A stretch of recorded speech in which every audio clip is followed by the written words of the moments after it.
नमस्कार दोस्तों, welcome to 10x trader. मैं हूं राजेश कुमार और आज ये बात करने वाला हूं उत्कर्ष स्मॉल फाइनेंस बैंक के बारे में। दोस्तों, इसका Q3 का रिजल्ट आ चुका है और रिजल्ट बहुत ही कुछ खास देखने मुझे नज़र नहीं आया, तो चलिए इसको जल्दी से पहले डिस्कस कर लेते हैं। आप देख सकते हैं पहले बैंक ने यहाँ पे बताया कि इस क्वार्टर में बैंक ने 1028 ब्रांचेस खोल दिए हैं, जो कि पिछले क्वार्टर में ओनली 880 करोड़ का था। डिफरेंट स्टेट्स अगर देखें तो 26 स्टेट्स में बैंक ऑपरेट करती है और जो एम्प्लॉयज़ थे वो हल्का सा हमको इंक्रीज़ दिख रहा है। लगभग 200-300 एम्प्लॉयज़ इंक्रीज़ हुए हैं, जो कि पहले 16,000 एम्प्लॉयज़ थे, अभी 19,519 एम्प्लॉयज़ हो गए हैं। यानी अच्छा खासा इंक्रीज़ हमको एम्प्लॉयज़ में देखने मिला है। ग्रॉस लोन पोर्टफोलियो अगर देखें तो जो पिछले क्वार्टर में 16,400 करोड़ का था, अब वो बढ़ के 19,057 करोड़ का हो गया है। तो आपको 9 मंथ्स में काफ़ी अच्छा खासा ग्रोथ दिख रहा है। अराउंड 20-30% का ग्रोथ है लोन बुक में। लाइबिलिटीज़ अगर देखें तो 50,000 करोड़ से बढ़ के 20,000 करोड़ पे आ चुका है, यानी डिपॉजिट्स भी काफ़ी अच्छा खासा बढ़ा है। आपको यहाँ पे दिखा रहा है जो लोन बुक का जो ग्रोथ है वो 16% का है और डिपॉजिट ग्रोथ आपका अराउंड 35% का है। सिक्योर लोन बुक अगर देखें तो ये पिछले क्वार्टर में 35% का था और अब बढ़ के 41% का हो गया है। तो आप देख सकते हैं जितने भी जो बैंक है सारे के सारे सिक्योर्ड बैंकिंग की तरफ जा रहे हैं, क्योंकि जो माइक्रो फाइनेंस का जो लोन बुक है वो बहुत ही ख़राब होते जा रहा है। कासा रेशियो अगर देखें तो आपका पहले 68% था, लेकिन अब वो बढ़ के 70% पे आ गए।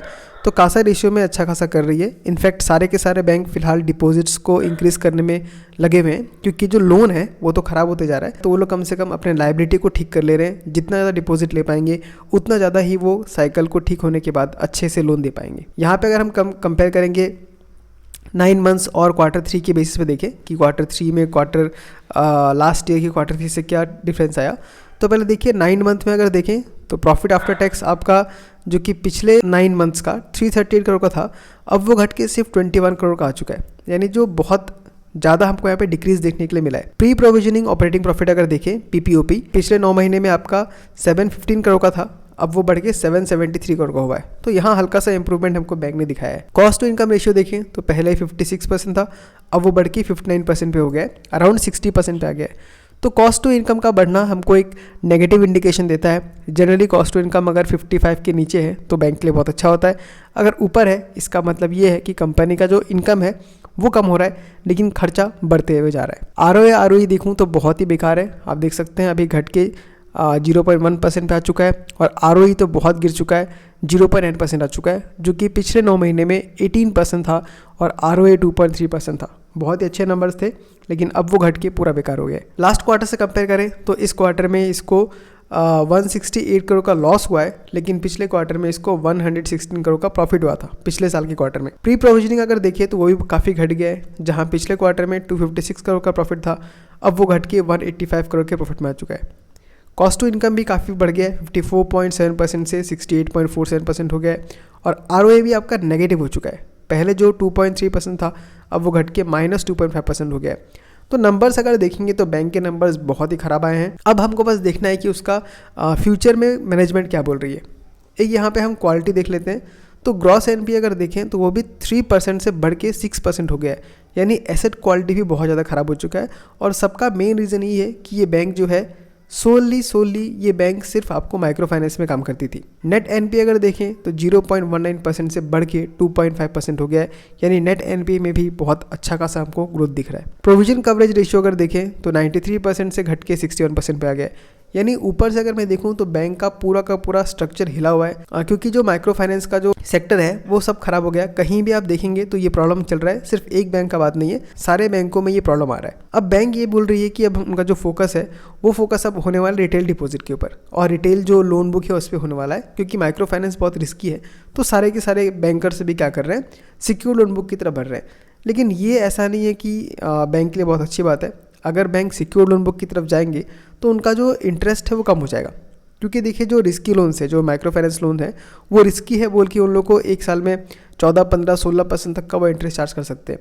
लेकिन अगर वो सिक्योर लोन बुक में जाएंगे तो उनका रेट ऑफ इंटरेस्ट भी घटेगा। जहाँ पे वो 18-20% चार्ज कर रहे थे, अब उनको 11, 12, 15% चार्ज करना पड़ेगा, जिससे उनका नेट इंटरेस्ट मार्जिन घटेगा और बैंक को जो प्रीमियम पहले मिल रहा था वो प्रीमियम भी कम मिलेगा। आप देख सकते हैं स्टेट वाइज अगर यहाँ पे देखें तो बिहार और उत्तर प्रदेश दोनों का मिला के आपका अराउंड 60-70% के आसपास हो जा रहा है। और ये बिहार उत्तर प्रदेश में प्रॉब्लम क्या है, अगर लोन आपका लोग नहीं चुका पाते तो वो उनको एजुकेशन कम होने की वजह से वो ये भी नहीं सोचते कि मेरा सिविल खराब हो जाएगा या ये हो जाएगा, क्योंकि जो लोग अच्छा अर्न करते हैं उनको अपने सिविल का चिंता होता है, लेकिन क्योंकि माइक्रो फाइनेंस सेक्टर में है तो उनको सिविल से कोई फ़र्क नहीं पड़ता।